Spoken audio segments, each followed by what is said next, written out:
Hi friends, मेरा नाम है CS मनीषा। मैं स्वागत करती हूँ आपका आपके फेवरेट चैनल .com में doctor of taxation and compliance. Friends, इस वीडियो में हम लोग जानेंगे स्टॉक एक्सचेंज से रिलेटेड कुछ बातें।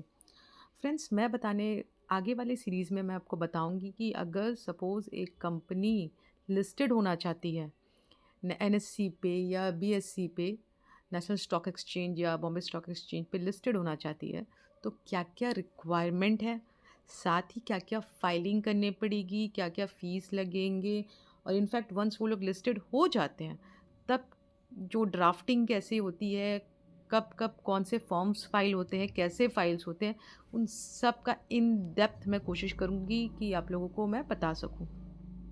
सो इतने सारे डिटेल प्रोसेस में जाने से पहले कुछ कुछ ऊपरी बातें हम लोग को पता होनी चाहिए। सो ये उसी टॉपिक से रिलेटेड है। सो अगर आपको ये वीडियो पसंद आए तो प्लीज़ अपने फ्रेंड सर्कल में ज़रूर शेयर करें। इससे मोटिवेशन मिलता है ताकि मैं और भी ऐसे ही रिलेटेड वीडियो आप लोगों के लिए लेके आऊँ। सो सबसे पहले मैं आपको एक इंटरेस्टिंग फैक्ट बता दूँ कि आपको पता है लिस्टेड कंपनी दुनिया भर में नंबर 1 इंडिया ही है, जहाँ पर इतने सारे लिस्टेड कंपनी हैं।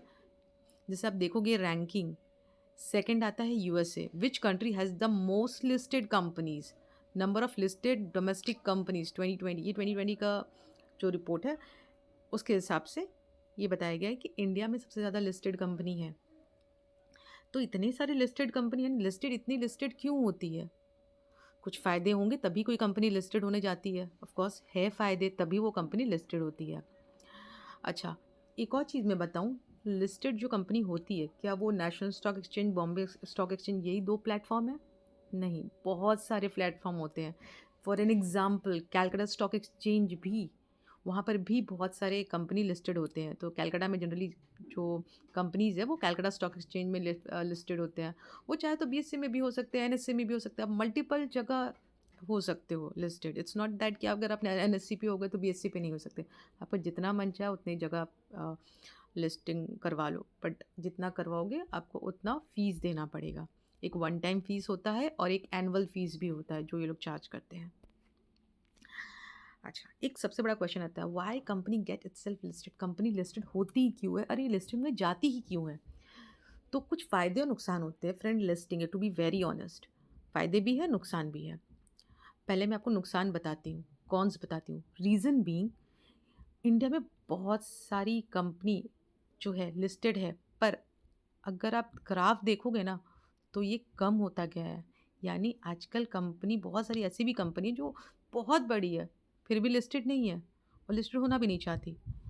सो कोई कंपनी क्यों नहीं लिस्टेड होना चाहती, जबकि लिस्टेड होने के तो बहुत सारे फ़ायदे होते हैं। तो कुछ रीज़न मैं आपको बताती हूँ, जैसे कि फाइलिंग कॉस्ट इंक्रीज़। अगर आप स्टॉक एक्सचेंज पे लिस्टेड हो जाते हो तो बहुत सारी फाइलिंग करनी पड़ती है आपको। आपको बहुत सारी, जैसे एक क्वार्टरली कंप्लायंस हो गया, एनुअल कंप्लायंस हो गया, उसके अलावा भी कुछ चेंजेस होते हैं, जो जो पैरामीटर बताए गए हैं उनमें कुछ होता है तो फिर आपको फिर कुछ उसका फाइलिंग करना पड़ेगा। तो बहुत ही, और टाइम फ्रेम है, इतने इतने टाइम पे आप फाइल करते रहो, नहीं फाइल करने पे फिर फाइन, अब कॉन्सिक्वेंस आ जाते हैं। सो ये एक मैटर हो गया। फिर दूसरा मैटर ये भी है कि वंस अगर आप लिस्टेड हो जाते हो तो आपकी जो फाइनेंशियल डॉक्यूमेंट्स है वो बहुत ईज़िली एक्सेसिबल हो जाती है। सो आपके कोई कंपटीटर्स हैं उनके पास आराम से मिल जाता है उनको सारा डेटा। और सपोज़ वो जो आपकी कंपटीटर्स है वो अगर लिस्टेड नहीं है तो उनके डेटा तो आपके पास नहीं होंगे, बट आपके डेटा उनके पास होंगे। तो थोड़ा-सा ये चीज़ है। फिर है due to fluctuation in share price, company attention get focus on to stable the price rather than the company growth. होता क्या है, कई बार कंपनी लिस्टेड हो जाती है तो आपको पता है लिस्टेड होने के बाद क्या होता है, कंपनी का शेयर प्राइस जो है वो अप एंड डाउन चलता रहता है। सो कंपनी का कई बार क्या फोकस वो शेयर प्राइस पे चल जाता है कि भाई इसको स्टेबल करना है, मुझे अप रखना है, तो बाकी चीज़ों में वो लोग फोकस खोने लग जाते हैं। फिर अब बात करते हैं फिर फ़ायदे क्या है और why company get listed in more than one stock exchange.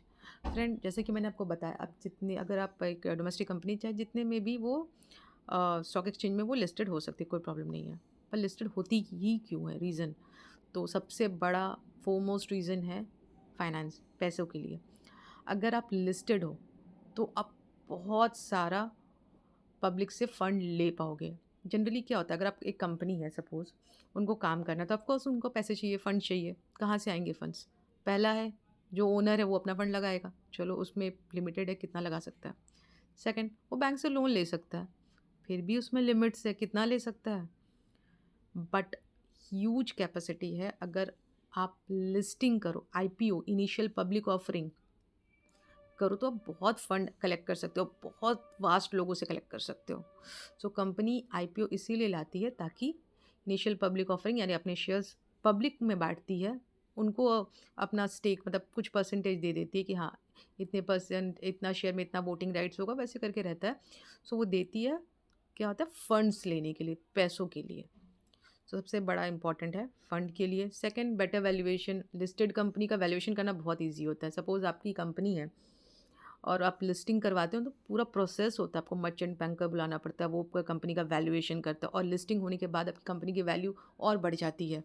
Proper valuation होता है।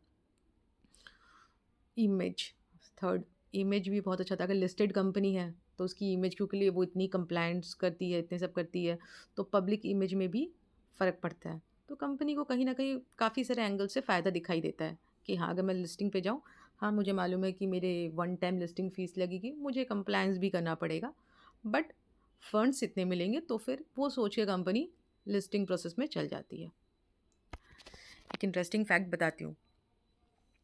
बहुत सारी, जैसे मैंने आपको बताया, बड़ी बड़ी है कंपनीज जो लिस्टेड नहीं है। इसमें से इनफैक्ट एक नाम मुझे अभी याद आ रहा है, अमूल का। वो कंपनी नहीं है, रहता वो कोऑपरेटिव सोसाइटी के फॉर्म में है, वो लिस्टेड नहीं। वो चाहे तो अपने वो कंपनी फॉर्म में बना के कर सकती थी, बट उन्होंने नहीं किया। इतनी बड़ी होके भी वो लिस्टेड नहीं है। वो चाहे तो अपने वो कंपनी फॉर्म में करके लिस्टेड करवा सकती थी, बट उन्होंने नहीं किया। सो आई होप इससे आपको एक बेसिक आइडिया आ गया कि ये लिस्टिंग क्यों करवाती है कंपनी, क्या है। अब धीरे धीरे आगे हम लोग समझेंगे कि कहाँ पर लिस्टिंग पॉसिबल है, और अलग अलग जगह फ्रेंड्स अलग अलग नियम है। अब बीएससी में जाओगे तो वहाँ कुछ अलग नियम है, कुछ थ्रेशोल्ड है, कुछ क्राइटेरिया है कि इतना फुलफिल होगा तो हम आपको लिस्टिंग करने देंगे, ये करना पड़ेगा तब हम आपको लिस्टिंग करने देंगे अपने स्टॉक एक्सचेंज पे। वहीं आप बीएससी बॉम्बे स्टॉक या फिर कलकत्ता स्टॉक एक्सचेंज, कोई भी स्टॉक एक्सचेंज पे आप जाओ, सबके अपने अपने नियम है, बायलॉज है, आपको वो फॉलो करना पड़ता है। सो आई होप ये वीडियो आपको बहुत इंटरेस्टिंग लगा हो, और अगर आप को पसंद आया तो प्लीज़ शेयर करें अपने फ्रेंड्स के साथ, और मैं कोशिश करूँगी ऐसी ही रिलेटेड वीडियो मैं आपके लिए लेके आऊँ। Thank you, bye bye.